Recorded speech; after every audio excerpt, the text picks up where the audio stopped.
बीच मुख्यमंत्री जयराम ठाकुर ने अंतर्राष्ट्रीय महिला दिवस पर महिलाओं को शुभकामनाएं दी हैं। उन्होंने समाज के सभी लोगों से महिलाओं का आदर करने और परिवार में उन्हें उचित स्थान देने का आह्वान किया है। जयराम ठाकुर ने कहा कि केंद्र और राज्य सरकार ने महिला सशक्तिकरण के लिए अनेक कदम उठाए हैं और आज महिलाओं ने हर क्षेत्र में नए कीर्तिमान स्थापित किए हैं।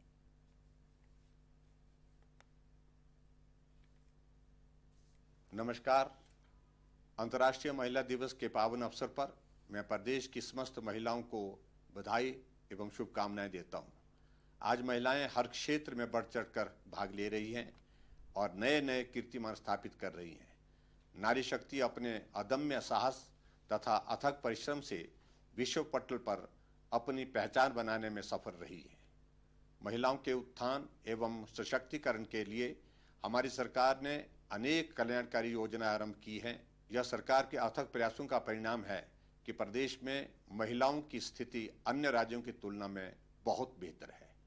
हमारी सरकार का हमेशा प्रयास रहा है कि महिलाओं की सुरक्षा के लिए हर संभव प्रयास किए जाए। मेरा सभी से आग्रह है कि परिवार व समाज में ऐसा वातावरण बनाएं जिसमें महिलाओं के प्रति आदर व सम्मान बढ़े और वे समाज में अपने को सुरक्षित महसूस कर सके। जय हिंद, जय हिमाचल। महिला सशक्तिकरण का संदेश देते हुए आज चंबा में एनएचपीसी चमेरा चरण 2 परियोजना के पावर हाउस का संचालन महिलाओं द्वारा किया गया। फरीदाबाद स्थित निगम के मुख्य कार्यालय से आई 10 महिला अधिकारियों की एक टीम ने 300 मेगावाट की इस परियोजना के तीनों टरबाइनों का संचालन कर ये प्रमाणित किया कि आज महिलाएं किसी भी क्षेत्र में कम नहीं हैं। टीम में शामिल महिला सदस्यों में पावर हाउस के संचालन को लेकर खासा उत्साह देखा गया। एनएचपीसी के मुख्य महाप्रबंधक AK सिंह ने बताया कि निगम में 550 से अधिक महिला अधिकारी व कर्मचारी कार्यरत हैं। उन्होंने कहा कि विभिन्न विभागों में महिला अधिकारी विभागाध्यक्षों के रूप में काम कर रही हैं।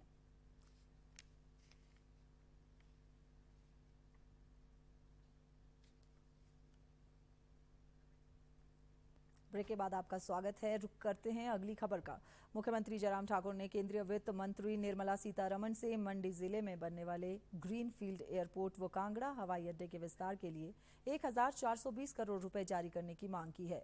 मुख्यमंत्री ने आज नई दिल्ली में वित्त मंत्री से मुलाकात की। इस अवसर पर केंद्रीय वित्त राज्य मंत्री अनुराग ठाकुर भी मौजूद रहे। मुख्यमंत्री ने कहा कि हिमाचल में रेल कनेक्टिविटी की कम संभावना को देखते हुए हवाई सेवाओं को बढ़ावा दिया जाना जरूरी है।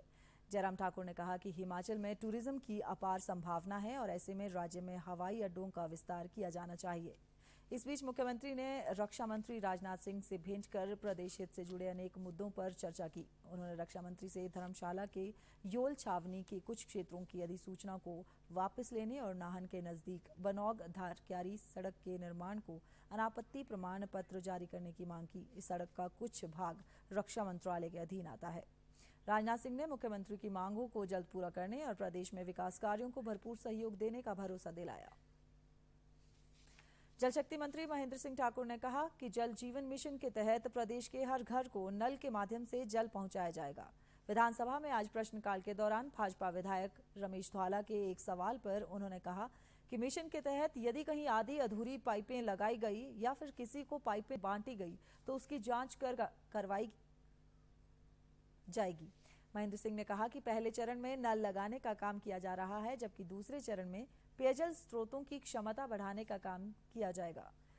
कर्नल इंद्र सिंह द्वारा पूछे गए एक सवाल के जवाब में महेंद्र सिंह ने बताया कि सीर खड्ड के तहत मंडी, हमीरपुर और बिलासपुर जिले आते हैं और इसके तटीकरण की औपचारिकताएं पूरी की जा रही हैं। कृषि मंत्री वीरेंद्र कंवर ने कमलेश कुमारी के सवाल के जवाब में बताया कि प्रदेश में अब तक 1,07,564 किसान सुभाष पालेकर प्राकृतिक खेती अपना चुके हैं। उन्होंने कहा कि अगले वित्त वर्ष में 50,000 और किसानों को इस खेती से जोड़ा जाएगा। प्रदेश विधानसभा ने नगर निगम संशोधन विधेयक 2021 को ध्वनिमत से पारित कर दिया है। विपक्षी दल कांग्रेस व माकपा के एकमात्र विधायक ने आज सदन से इन नए नगर निगम कानून के विरोध में सदन से वॉकआउट किया। विपक्ष की मांग थी कि इस विधेयक को या तो सेलेक्ट कमेटी को विचार के लिए भेजा जाए या फिर इस बार विपक्ष के संशोधन को मंजूर कर उन पर विचार किया जाए। सरकार ने विपक्ष की मांग को अस्वीकार कर दिया। इस विधेयक के पारित होने के बाद अब प्रदेश में नगर निगमों के चुनाव पार्टी चिन्ह पर हो सकेंगे। नए कानून के मुताबिक नगर निगमों में ओबीसी को ही महापौर पद पर आरक्षण मिलेगा, जबकि महापौर व उप महापौर के खिलाफ अविश्वास प्रस्ताव लाने के लिए अब आधे के बजाय 3/4 सदस्यों का समर्थन जरूरी है। संसदीय कार्य मंत्री सुरेश भारद्वाज ने नए कानून में किए गए प्रावधानों का विस्तृत ब्यौरा सदन में दिया। इससे पहले कांग्रेस विधायक जगत सिंह नेगी ने कहा कि सरकार बिना सोचे समझे जल्दबाजी में ये विधेयक ला रही है। माकपा विधायक राकेश सिंघा ने कहा कि इस विधेयक को मौजूदा स्वरूप में पारित नहीं किया जाना चाहिए। विपक्ष के नेता मुकेश अग्निहोत्री ने भी इस विधेयक पर विपक्षी सदस्यों को अपना संशोधन रखने का पूरा समय देने की मांग की। बाद में विपक्षी सदस्यों ने इस विधेयक के विरोध में सदन से वॉकआउट कर दिया और विधानसभा में ये संशोधन विधेयक ध्वनि मत से पारित कर दिया गया। मुख्यमंत्री जयराम ठाकुर द्वारा विधानसभा में प्रस्तुत अगले वित्त वर्ष के बजट पर चर्चा आज आरंभ हुई। विपक्ष के नेता मुकेश अग्निहोत्री ने चर्चा आरंभ करते हुए राज्य सरकार पर वित्तीय कुप्रबंधन का आरोप लगाते हुए कहा कि इस बजट से प्रदेश के 2.25 लाख कर्मचारी मायूस हैं। अग्निहोत्री ने कहा कि बजट में ना तो कर्जे का जिक्र किया गया है और ना ही कर्मचारियों के लिए वेतन आयोग की सिफारिशें लागू करने के लिए पैसे का प्रावधान किया गया है।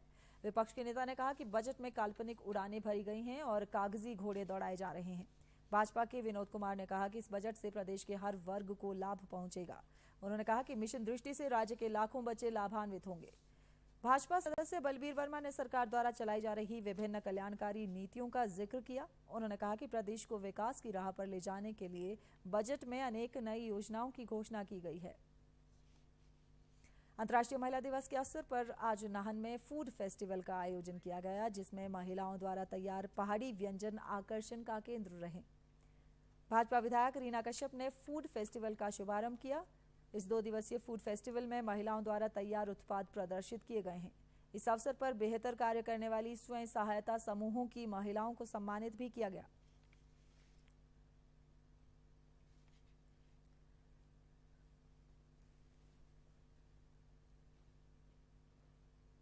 आज महिला दिवस पे हमने सभी महिलाओं ने यहाँ पे प्रदर्शनी लगाई हुई है और जो भी हमारे घर की आइटमें बनी हुई है वो हम यहाँ पे सारी महिलाओं ने अपने जो भी घर के आइटम है वो यहाँ पे बेचने के लिए लाई हुई है कि लोगों को जो घर का सामान मिल सके, उनको अच्छी सी चीज़ें दिखा सके कि घर में हमारे क्या लोकल चीज़ें बनती है। हम यहाँ पे जो लोकल डिश बना रहे हैं, सिरमौर में जो डिश बनाई जाती है जैसे सिड़कू, खीर, पटांडे, हसकली वगैरह, इसको लेके आते हैं सर। और बहुत अच्छा लगता है कि जैसे हम इसकी प्रदर्शनी लगाते हैं और लोगों के बीच इसे रखते हैं, तो इससे हमारी एक तो घर की थोड़ी आमदनी भी बढ़ती है। हमीरपुर में उपायुक्त देव श्वेता बनिक ने आज विभिन्न क्षेत्रों में उत्कृष्ट कार्य करने वाली 9 महिलाओं को सम्मानित किया। इस दौरान महिलाओं के लिए रस्साकस्सी, म्यूजिकल चेयर, जलेबी रेस और मटका फोड़ प्रतियोगिता का आयोजन भी किया गया।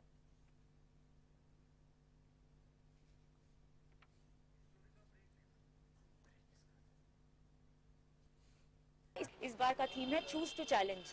इसका मतलब कि हम जहाँ पे हैं वहाँ से वहाँ तक जो है सिर्फ संतुष्ट ना रहें, हम खुद अपने आप को, हमारे समाज में ऐसी जो विचारधाराएं हैं जो महिलाओं को पीछे रखती हैं, तो हमारी खुद की ऐसी विचारधाराएं हैं जो मन में ऐसी हमारे द्वेष हैं या मन में इस तरह के डाउट्स हैं, उनको भी हम चैलेंज करें। और ऐसी कोई चीज़ नहीं है जो महिलाएं, लड़कियां जो हैं वो हासिल नहीं कर सकती।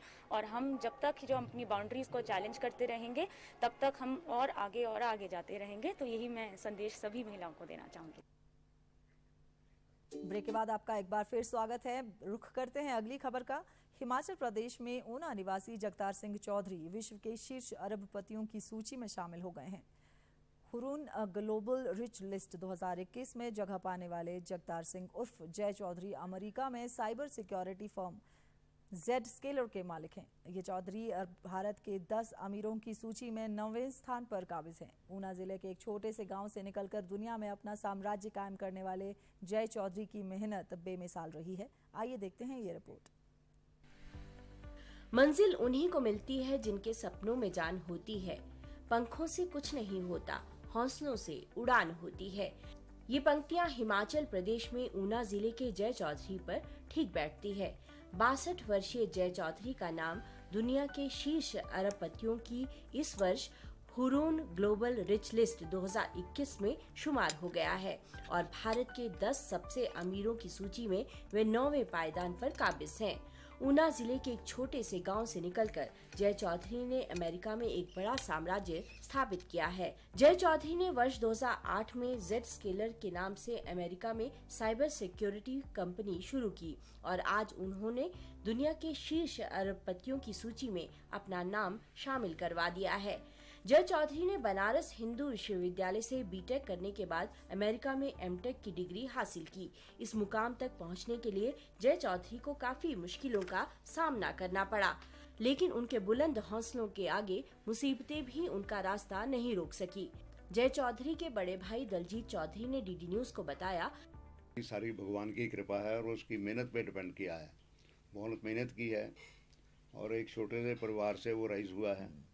तो हिमाचल में था, यहीं हाई स्कूल गवर्नमेंट स्कूल्स में ही उसने एजुकेशन की है। मेन बात तो यह है कि आजकल लोग भागते हैं पब्लिक स्कूलों के लिए, तो उसने गवर्नमेंट स्कूल से ही मैट्रिक की, गवर्नमेंट स्कूल से ही मिडिल किया है और हिमाचल में उसने मैट्रिक में वो सेकंड रहा है और जब कॉलेज की टर्न आई तो भी गवर्नमेंट कॉलेज में ही उसने प्री यूनिवर्सिटी की है और वहाँ पे वो हिमाचल यूनिवर्सिटी में फर्स्ट रहा है जी।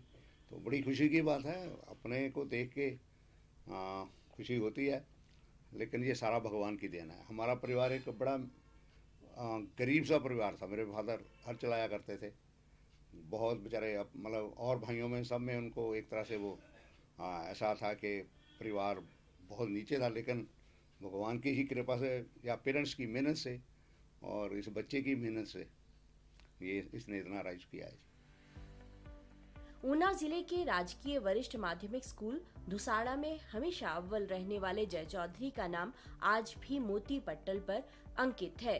स्कूल के प्रधानाचार्य देसराज का कहना है, हमारे लिए बहुत ही खुशी हुई, एक हर्ष हुआ कि इसी स्कूल से पढ़े हुए जिन्होंने 1974-75 में हिमाचल प्रदेश स्कूल शिक्षा बोर्ड की जो मेरिट सूची थी उसमें वो सेकंड टॉपर रहे हैं। तो एक वैसे भी उनका हमारे स्कूल में जो एक अखंड शिक्षा ज्योति का जो पटल है उसके ऊपर भी उनका नाम लगा हुआ है और हम जल्दी ही उनको एक विदाई पत्र और संदेश भी भेजना चाहते हैं स्कूल के माध्यम से कि स्कूल में बच्चों में और पूरे क्षेत्र के लोगों में कितनी खुशी की लहर है इस बात को सुन करके। जय चौधरी के सहपाठी रहे अशोक कुमार ने बचपन के दिनों को याद करते हुए बताया कि वे दोनों करीब 4 किलोमीटर का सफर पैदल तय कर स्कूल पहुंचते थे। हम पशु भी रखे हुए थे, पशु इकट्ठे चराते भी थे, तो पशुओं को कुओं पर पानी पिलाना, स्कूल को जाना, इकट्ठे जाना, पैदल जाना। 3 किलोमीटर 4 किलोमीटर स्कूल है हमारा धुसाड़ा यहाँ से। तो शाम को आना पढ़ने को, तो पढ़ने का तो उसका तो वो तो एक्स्ट्रा इंटेलिजेंट है। साइंस की उसने जो नोट्स तैयार करते थे वो तो एक तो उसकी लिखने की स्पीड बहुत तेज़ थी और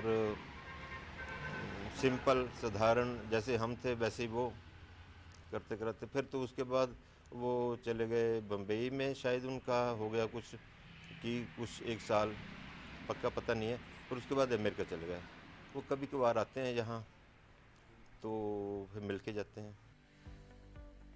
एक छोटे से स्कूल में पढ़ाई करने वाले जय चौधरी। इसी के साथ ये समाचार बुलेटिन समाप्त हुआ। नमस्कार।